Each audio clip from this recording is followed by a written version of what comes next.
सांडस चिंचोली तालुका माजलगाव जिल्हा बीड. हे पाहू शकता तुम्ही. निसार हुसेन शेख यांच्या मुलीला पिसाळलेलं कुत्रं चावलेलं आहे. आमचे भोई बांधव त्या मुलीला गावाच्या बाहेर काढत आहेत.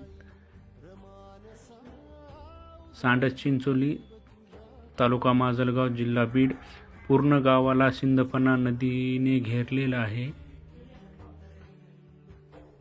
त्या मुलीला गोविंदपूर मार्गे माजलगावला नेत आहेत.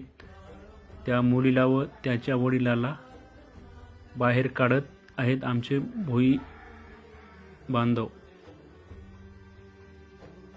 आमचे बंधू नवनाथ तुंबारे, आमचे जावई कृष्णा लिंबुरे, चंद्रकांत लिंबुरे, सुरेश लिंबुरे.